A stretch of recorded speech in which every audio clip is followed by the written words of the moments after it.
C'est en observant un tant soit peu la politique américaine que je me suis quand même posé la question de savoir pourquoi est-ce que nous, quand on regarde un peu la politique américaine, on est trop focalisé sur le fait que c'est l'immigration seulement par rapport au fait que le nouveau président qui est là, il est contre tout ce qui concerne l'immigration et du coup, ça nous dérange. Oui, il n'y a pas de problème. Il y a beaucoup de choses qu'on lui reproche en ce qui concerne l'immigration.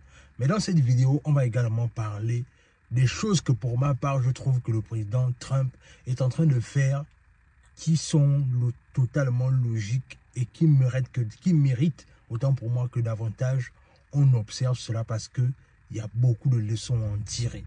Sur ce, on est parti. Salut, moi c'est Warren et bienvenue dans ma chaîne Vestige. Ici, on parle de développement personnel, on parle d'entrepreneuriat, on parle d'immigration aux États-Unis et géopolitique. Ce sont des thématiques qui te parlent de deux choses à faire. La première, tu t'abonnes à la chaîne et tu partages la vidéo autour de toi. La deuxième, tu nous suis à travers nos réseaux sociaux, notamment Facebook et Instagram. Alors, comme je disais, aujourd'hui, il est question pour moi, en fait, de parler d'une situation très importante. C'est-à-dire, on va regarder un tant soit peu l'autre visage de Donald Trump que malheureusement, nous, on ne veut pas véritablement voir. En un jour, Donald Trump a ridiculisé l'armée de bureaucrates à Bruxelles. Il a fait plus en un jour pour les Américains que toutes vos piles de papier pour les Européens en 50 ans. Terminez l'écologie punitive, terminez l'OMS et les fraudes à l'humanitaire. Les Américains ne seront plus taxés pour payer ce cirque, pour financer Pfizer, Bill Gates et manipuler les médias. On est bien loin du sac de riz. 4,5 millions de dollars pour surveiller la désinformation au Kazakhstan. 47 000 $ pour un opéra transgenre en Colombie, 32 000 $ pour une bande dessinée transgenre au Pérou, 2 millions de dollars pour la chirurgie de changement de sexe au Guatemala. Est-ce que l'USAID n'était pas censé faire l'humanitaire? Quant à l'OMS, qu'est-ce qu'elle a fait d'utile pour la santé? À quoi ont-ils servi pendant la pandémie? À censurer les chercheurs? À recaser Agnès Buzyn et Jérôme Salomon à Genève? De la soi-disant immunité vaccinale, on passe à l'immunité judiciaire. Pourquoi l'OMS parle de sexe assigné et de transition chirurgicale à propos d'enfants? En un jour, Trump a interdit la mutilation de ses enfants et réintégré les militaires exclus pour refus de l'injection Covid.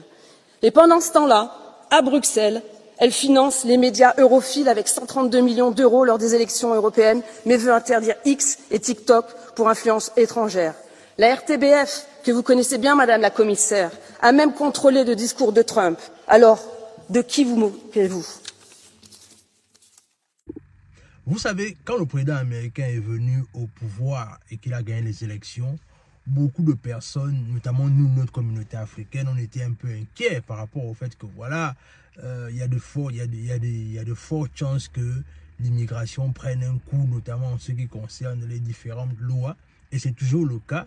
Mais aujourd'hui, dans cette vidéo, je veux qu'on se focalise un temps soit peu aussi sur ce que moi je trouve que ce président-là est en train de faire, qui est totalement très intéressant. C'est-à-dire, vous savez, c'est avec le temps qu'on finit par réaliser une chose, c'est que quand un président arrive au pouvoir et que quelqu'un d'autre le remplace, la plupart du temps, c'est celui qui est mené au pouvoir qui finit par exposer les tares que l'autre faisait. Et c'est ce que moi je suis en train de voir aujourd'hui dans la politique américaine. La réalité, c'est que, regardez un peu ce qui suit. The social cohesion. Listen to some of the appalling waste we have already identified.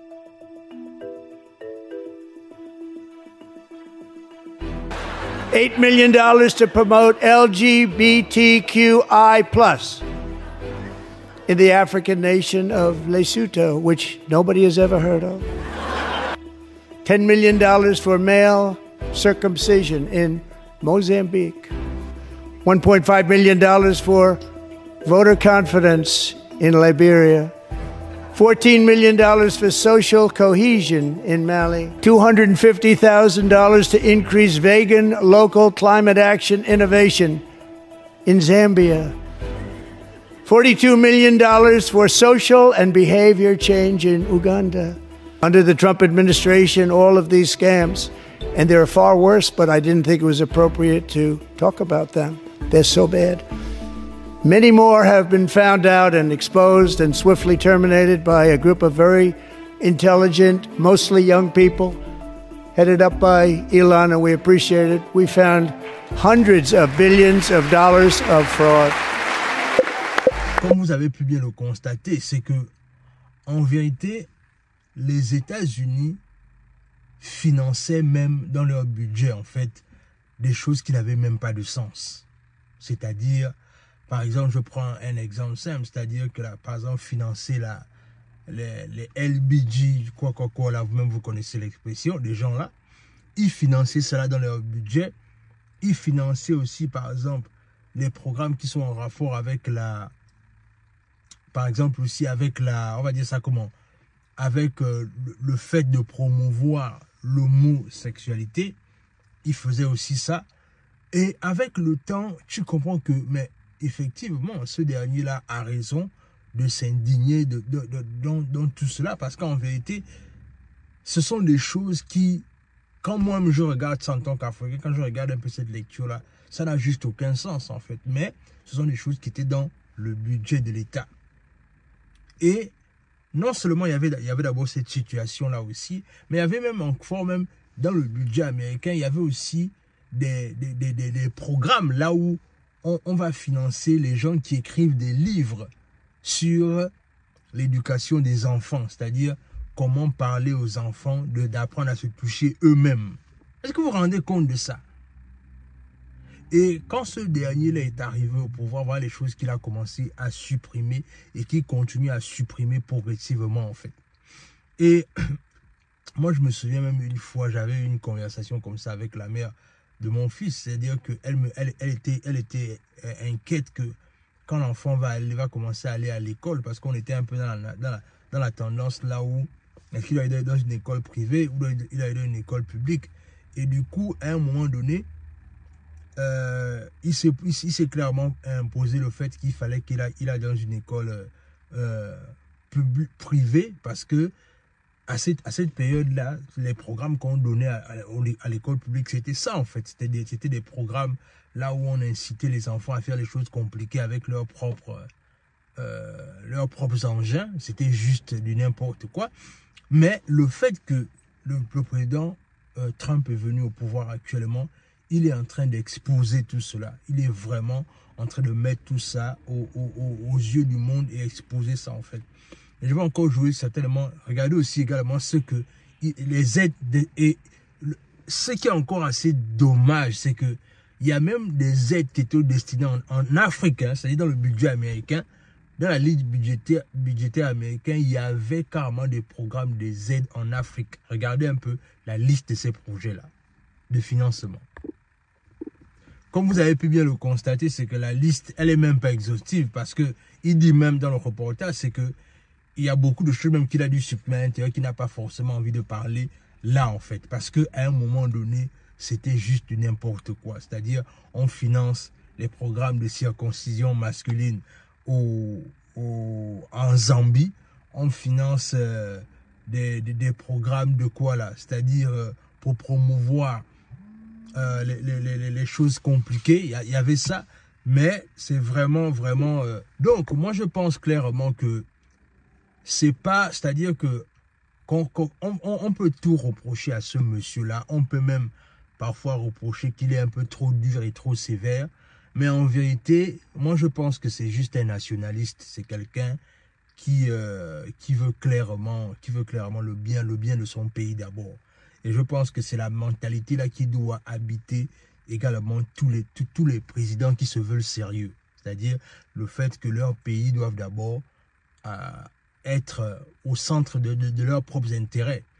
Parce qu'en vérité, moi je pense que c'est ce qu'il est en train de faire. C'est-à-dire par toutes les mesures qu'il est en train de prendre là, c'est simplement parce que simplement il veut en fait que les États-Unis reprennent la suprématie qu'ils avaient en fait. Et je pense que de cette suprématie-là, nous aussi les Africains, il faut que nous aussi on ait cette mentalité de conquérant là en fait, de se dire que lorsqu'on parle d'intérêt de chaque pays, chaque personne qui représente un tiers pays doit défendre les intérêts de son propre pays et non pas d'abord les intérêts de sa propre poche ou de son propre compte en banque, mais défendre les intérêts de son propre pays. Parce qu'il y a beaucoup de réformes qu'il est en train de mettre en place. Comme ça, par exemple, récemment, l'une des réformes encore qu'il a mis en place, c'est le fait que les ministres et les présidents, leurs enfants ne doivent plus venir étudier aux États-Unis. C'est-à-dire, vous voyez, c'est-à-dire qu'ils partent du principe que ils ont tellement d'argent qu'ils peuvent bien se financer les études partout, mais ils ne veulent plus tolérer le fait que les enfants de présidents et les enfants de ministres viennent étudier aux États-Unis. Et même là aussi, je pense que les gars aussi ils regardent un peu parfois aussi aux tendances, parce qu'en vérité, certains enfants ici, quand ils arrivent ici, beaucoup ne partent pas à l'école, alors que les parents ont les moyens, mais beaucoup ils rentrent dans les choses compliquées. Et je pense que c'est tellement dû à cela qu'ils prennent ce genre de réforme. Mais je pense que, en vérité, si nous, les Africains, on veut trop regarder simplement le travail de Trump sur le côté de l'immigration, parce qu'il y a beaucoup de choses qui ne vont pas nous arranger, mais il n'en demeure pas moins qu'il y a beaucoup de choses également qu'il est en train de faire pour pouvoir dénoncer l'administration Biden qui était là avant et qui couvrait beaucoup de choses qui étaient juste compliquées, qu'on n'a pas besoin forcément de s'étaler dans cette vidéo-là. Mais c'est pour dire ici que à chaque régime, c'est réalité. Et clairement, moi je pense que le régime de Biden n'a pas été un régime avec beaucoup d'honnêteté en fait. Il y a beaucoup de dessous de table qui n'étaient pas forcément propres, qu'il est en train de balayer. Et la manière dont il balaye ça, est-ce que c'est bien, est-ce que c'est mauvais, c'est pas ça le plus important. Moi je pense que c'est le fait de changer. Et c'est la raison pour laquelle moi j'espère que les Africains, nous on doit s'inspirer de ce genre de leadership là quand on veut diriger nos nations en fait. Il faut qu'on ait ce patriotisme là engagé qui va faire en sorte qu'on aille plus loin dans tout ce qu'on veut faire. Dans tous les cas, dis-moi ce que les réformes de Trump t'inspirent dans les commentaires. Sur ce, on est parti.